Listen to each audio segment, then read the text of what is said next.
Bienvenidos a Acceso a la Verdad en JNS TV. Soy Emily Schrader y esta semana transmito desde la Ciudad de México, no desde el estudio. Pronto les presentaré una entrevista exclusiva con la embajadora de Israel en México sobre su experiencia, siendo blanco de un complot de asesinato de la República Islámica de Irán. Antes de esa entrevista, quiero hablar de algunas cosas. Noticias importantes de esta semana que no podía esperar para contarles.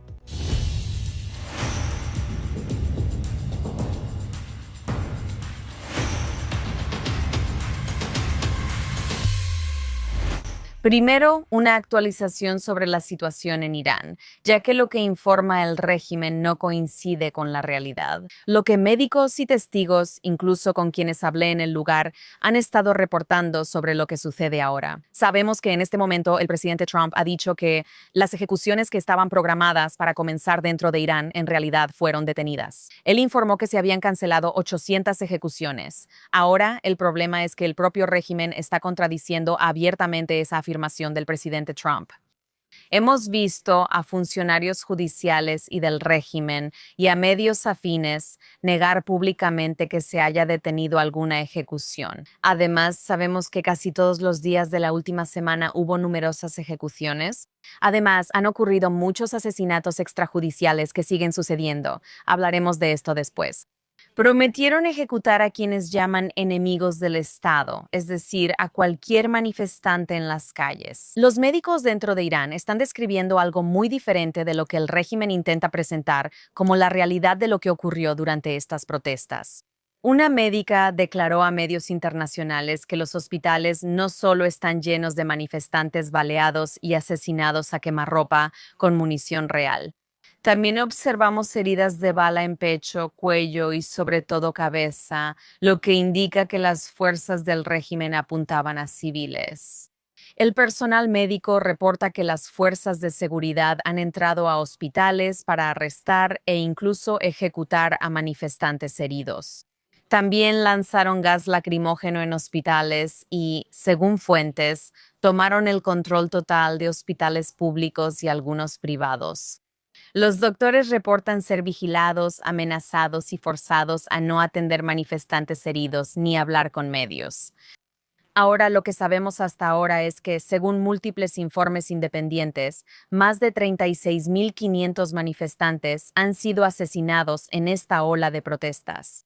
También vemos que los trabajadores médicos están diciendo que la cifra, así como todas las fuentes con las que he hablado en las últimas semanas, dicen que los números son significativamente más altos que incluso ese conteo de 30.000, porque el régimen está haciendo mucho para ocultar sus crímenes. Es parte de la razón por la que no ha habido conectividad a Internet, con la excepción de aquellos que tienen acceso especial. Porque llevan más de 20 días en el régimen, mientras a Trump le dicen que las ejecuciones se detuvieron. Los funcionarios del régimen hacen o dicen lo contrario públicamente. Recientemente, altos funcionarios y medios estatales han renovado amenazas sobre el apoyo de Estados Unidos a manifestantes iraníes e Israel, incluyendo advertencias claras sobre represalias contra bienes e intereses de EEU en Medio Oriente. En la última semana, funcionarios del régimen han amenazado al presidente Trump. Las ejecuciones de manifestantes ahora ocurren tras las protestas, lo cual es de lo más alarmante del fenómeno actual. Una de las personas objetivo fue Jamid Chamidian, a quien conocía personalmente. La última publicación de Jamid en X fue un llamado directo a Trump para apoyar al pueblo iraní. 2 días después de este tuit, él fue asesinado a tiros en una protesta. Estos no son actos aleatorios que están ocurriendo. Las personas, el público, los civiles que están protestando están siendo identificados y eliminados silenciosamente una vez que las cámaras se van. Por eso el régimen ha querido cortar el Internet durante esta causa. Eso me lleva a la siguiente historia, de la que quiero hablar hoy. Mientras los iraníes están siendo asesinados en su propio país, la República Islámica está llevando a cabo una operación de influencia coordinada en el extranjero, diseñada para controlar cómo el mundo entiende lo que está sucediendo dentro de Irán. Buscan controlar la narrativa, por eso el Internet lleva casi 3 semanas cortado. Solo quienes tienen tarjetas SIM blancas pueden acceder a Internet, salvo que hayan encontrado cómo evadirlo. El régimen ha dado Internet filtrado solo a quienes están dentro de él.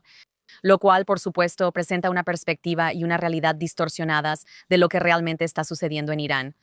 Ahora, una empresa llamada Búho Dorado realizó un proyecto de investigación para investigar algunas de estas operaciones de influencia, y aquí hay una actualización sobre lo que encontraron justo la semana pasada. Ahora, la investigación de Búho Dorado deja algo muy claro desde el principio. Esto no es un debate en línea orgánico que esté ocurriendo. Es una operación de desinformación estructurada y alineada con el Estado que opera a gran escala. Principalmente ocurre en X, según la investigación de Búho Dorado, y está enfocada sobre todo en audiencias occidentales, no en iraníes dentro del país. Búho Dorado analizó miles de cuentas en X y detectó una red de 2 niveles, con varios cientos de cuentas originadoras en el núcleo. Estas repetían o creaban las narrativas que la República Islámica quería promover y luego las rodeaban. Había miles de cuentas amplificadoras que rápidamente retuiteaban o republicaban, daban me gusta, comentaban y empujaban esa misma narrativa, ese mismo contenido, en las olas coordinadas de esta campaña de desinformación. Los patrones de publicación ahora estaban sincronizados, repetitivos y se programaban en torno a eventos clave, como el aumento de protestas, informes de ejecuciones, condenas internacionales y la discusión sobre sanciones. Ahora, uno de los hallazgos más condenatorios que encontró Búho Dorado en todo este escenario es ese tema del tiempo. Documentaron que esta red siguió muy activa incluso durante los cortes de Internet en Irán. Así que, mientras los iraníes comunes no podían publicar, transmitir en vivo ni comunicarse de ninguna manera con el mundo exterior, estas cuentas aún podían operar a plena capacidad. Ahora, esto sugiere fuertemente que la operación se estaba llevando a cabo desde fuera de Irán o que tenían acceso privilegiado que no estaba disponible para los ciudadanos comunes. Búho Dorado clasificó el contenido de la red en categorías claras y grupos definidos. Te explicaré cada una para que entiendas lo que ves. Cuando veas estas afirmaciones en los medios, es propaganda a favor del régimen y la Guardia Revolucionaria Islámica. Alaba al liderazgo de la República Islámica y glorifica a la Guardia Revolucionaria Islámica. Mientras que las muertes de los manifestantes son negadas o minimizadas, o en algunos casos descartadas por completo, la segunda categoría de contenido que vemos es la deslegitimación del propio levantamiento. Se presenta a los manifestantes como violentos o respaldados por extranjeros, caóticos o de alguna manera manipulados, con el objetivo de hacer que todo el movimiento parezca moralmente ambiguo y políticamente peligroso. La tercera categoría son ataques a figuras de la oposición, especialmente a simpatizantes del príncipe heredero Reza Pahlavi. Hemos visto muchas calumnias, teorías de conspiración y burlas hacia él y sus seguidores, y esto se ha usado durante años, pero en particular en las últimas semanas para debilitar a la oposición iraní más unificada que hemos visto en muchos años. Y esto es un intento de dividir a la oposición que finalmente ahora está unida. La cuarta categoría es esa fragmentación de la oposición. Vimos que las cuentas amplificaban la retórica separatista, es decir, promovían la división de Irán según grupos étnicos o disputas ideológicas marginales y divisiones de identidad. Ahora, los investigadores que realizaron esto en Golden Owl dejaron en claro que este contenido no tenía la intención de empoderar a las minorías ni nada por el estilo. Buscan fracturar la unidad opositora y fortalecer a la República Islámica de Irán, algo consistente con su comportamiento en los últimos 47 años. La quinta categoría incluye mensajes antioccidentales y antisemitas. Esto fue una gran cantidad de contenido que culpaba a Israel, a los judíos y en algunos casos a Estados Unidos por los disturbios dentro de Irán, desviando la atención de la violencia del régimen en casa. Estas son personas que tuiteaban a cuentas como la mía, diciendo cosas horribles y atroces, enviando amenazas de muerte, todo tipo de discursos de odio como este. Después está la sexta categoría, la narrativa occidental como objetivo. Varias cuentas declararon abiertamente estar en Estados Unidos, Reino Unido, Alemania y Canadá, aunque usaran VPN, según ellas mismas. Esto confirmaría que la audiencia principal de esta operación de influencia eran periodistas, políticos o activistas occidentales, no el público iraní. Es importante entenderlo porque el régimen islámico no te da la verdadera historia. El búho dorado detectó varios indicadores de comportamiento consistentes con control coordinado o semiautomatizado, como una frecuencia de publicaciones antinatural, frases recicladas en miles de tweets y oleadas sincronizadas de contenido en distintas zonas horarias. El búho dorado expuso una guerra de narrativas. Hay represión física en casa contra el pueblo iraní y limpieza de información en el extranjero, con el objetivo de eliminar a los manifestantes en Irán. Inundan tu línea de tiempo con información falsa, facilitado por el corte total de Internet en Teherán. Y luego dominan la conversación en Londres, París o Washington con sus propagandistas, incluyendo a personas como Trita Parsi, que forman parte de NIAC.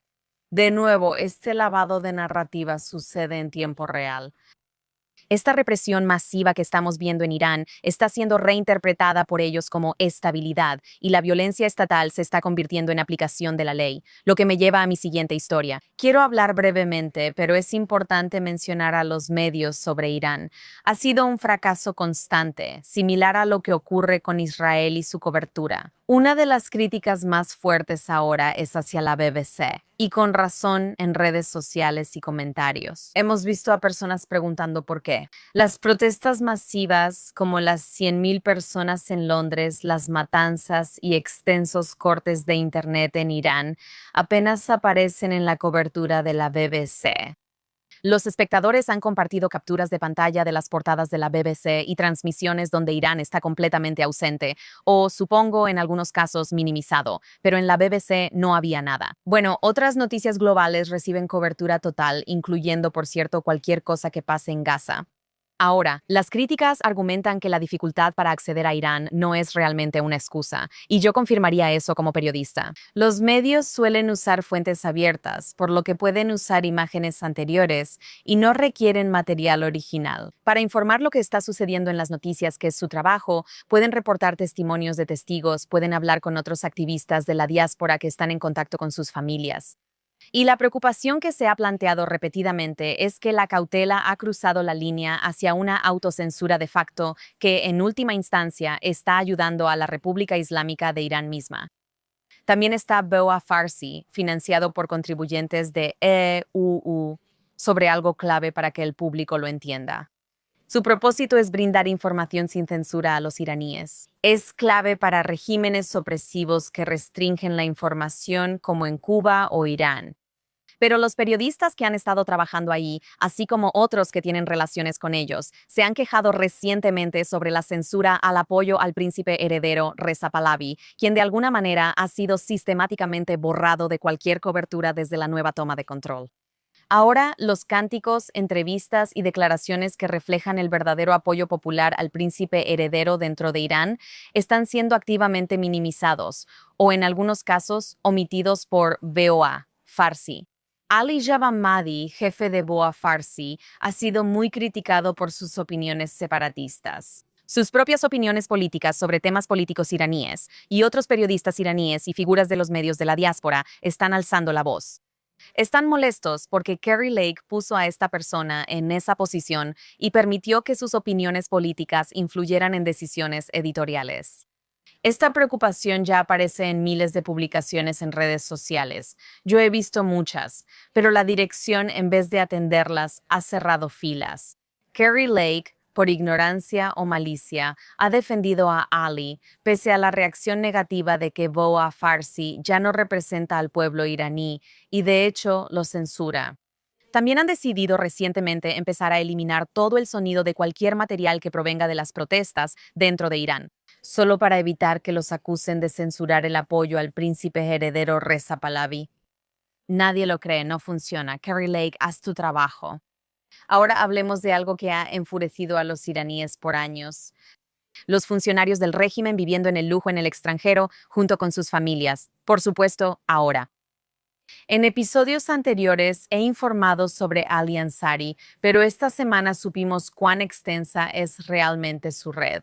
Una investigación del Financial Times reveló que Ansari, banquero iraní sancionado en el Reino Unido por presuntos lazos con el IRGC, ha creado un imperio inmobiliario en Europa de unos 400 millones de euros. Las autoridades británicas ya habían congelado sus activos en el Reino Unido, incluida una cartera de propiedades en Londres valorada en más de 150 millones de libras. Puedes ver ese episodio donde expliqué exactamente cómo lo hizo, pero la nueva investigación del Financial Times descubrió mucho más. Entre sus activos en Europa destacan un resort de golf en Mallorca, un hotel de esquí en Austria, hoteles de lujo en Frankfurt y un gran centro comercial en Alemania. Todo, por supuesto, oculto tras empresas fantasma offshore en lugares como San Cristóbal y Nieves o Luxemburgo. Ahora, en casos como este, puede que no sepamos exactamente de dónde proviene cada dólar, pero sí sabemos eso.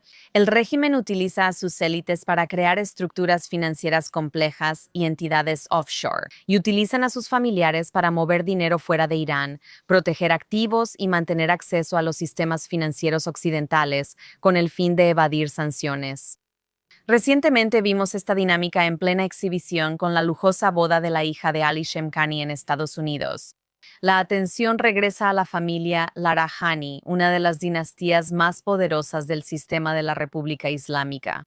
En Estados Unidos está Fátima Larajani, quien hasta la semana pasada trabajaba en la Universidad de Emory. Ella fue despedida por la exposición y reacción negativa, lo cual fue correcto, pero no debería quedarse ahí. Esta es una persona que nunca debió haber sido admitida en Estados Unidos en primer lugar. Es necesario que sea deportada. Pero veamos el Reino Unido. En el Reino Unido, Hadi Larajani vive abiertamente y es profesor de filosofía en una universidad de Escocia con cargos académicos. Su familia ha estado profundamente involucrada en el poder judicial y la política de Irán.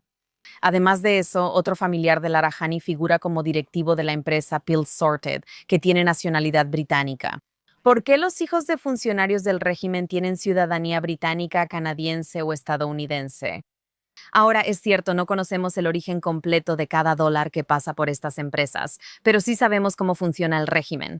Las élites del régimen dependen de sus familiares, dependen de la residencia extranjera, de la ciudadanía extranjera, así como de esos sistemas legales occidentales para proteger la riqueza que extrajeron, y cuando digo extrajeron, me refiero a que robaron de Irán, mientras que los iraníes comunes siguen pagando el precio.